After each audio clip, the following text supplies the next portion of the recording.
ಸಾಹಸಸಿಂಹ ವಿಷ್ಣುವರ್ಧನ್ರವರ ಪುಣ್ಯಭೂಮಿಯನ್ನು ಇವತ್ತು ಸರ್ಕಾರ ವಶಪಡಿಸ್ಕೊಂಡಿದ್ದು ನಿಜವಾಗಲೂ ಒಂದು ಸಂತೋಷದ ದಿನ. ಅಭಿಮಾನಿಗಳಿಗೆ ಇವತ್ತು ಎಲ್ಲ ಅಭಿಮಾನಿಗಳಿಗೂ ಸಂತಸದ ದಿನ ಆಗಿದೆ.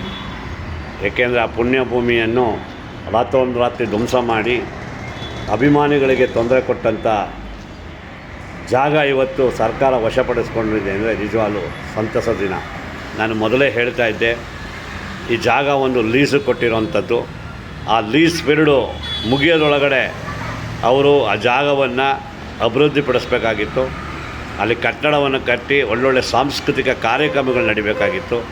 ಅದೇನೇನೂ ಮಾಡದೆ ಜೊತೆಗೆ ಅಲ್ಲೇ ಸರ್ಕಾರ ಜಾಗ 2 ಎಕರೆ ಜಾಗವನ್ನು ಸಹ ಕೊಟ್ಟಿತ್ತು ವಿಷ್ಣುವರ್ಧನ್ರವರ ಒಂದು ಪುಣ್ಯ ಭೂಮಿಗೆ. ಆ ಭೂಮಿಯನ್ನು ಸಹ ಇವರು ರಾತ್ರೋರಾತ್ರಿ ಧ್ವಂಸ ಮಾಡಿ ಆ ಜಾಗವನ್ನು ಸಹ ಮಾರಿ ನಿರಾಸೆಯನ್ನು ಅಭಿಮಾನಿಗಳಿಗೆ ತಂದಿದ್ದರು. ಆದರೆ ವಿಷ್ಣುವರ್ಧನ್ರವರು ಶಾಂತಿ ಪ್ರಿಯರಾಗಿದ್ದರು.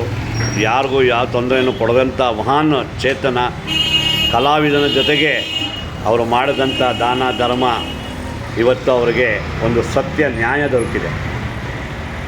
ಸತ್ಯ ಯಾವಾಗಲೂ ಲೇಟಾಗಿ ಸಿಕ್ಕಿದ್ರೂ ನಿಧಾನಕ್ಕೆ ನ್ಯಾಯ ಯಾವತ್ತೂ ಸಿಕ್ಕೇ ಸಿಗುತ್ತೆ ಅನ್ನೋದಕ್ಕೆ ಇದು ಒಂದು ಉದಾಹರಣೆ. ಇವತ್ತು ಆ ಜಾಗವನ್ನು ಸರ್ಕಾರ ವಶಪಡಿಸ್ಕೊಂಡಿರೋದು ನಿಜವಾಗಲೂ ಅಭಿಮಾನಿಗಳಿಗೆ ಸಂತಸದ ದಿನ. 75ರ ವಿಷ್ಣುವರ್ಧನ್ರವರ ಹುಟ್ಟುಹಬ್ಬದ ಸಂಭ್ರಮ ಅಭಿಮಾನಿಗಳಿಗೆ ಒಂದು ಸಂತಸವನ್ನು ತಂದಿದೆ.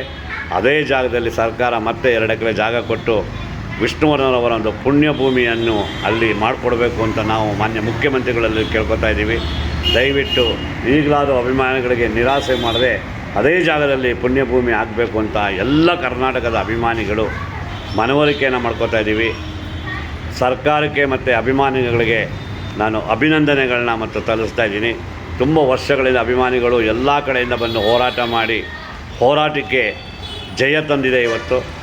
ಅದರಿಂದ ಎಲ್ಲ ಅಭಿಮಾನಿಗಳಿಗೆ ಮತ್ತೊಮ್ಮೆ ನಾನು ಅಭಿನಂದನೆಗಳು ತಿಳಿಸ್ತೀನಿ. ಜೈ ಹಿಂದ್, ಜೈ ಕರ್ನಾಟಕ.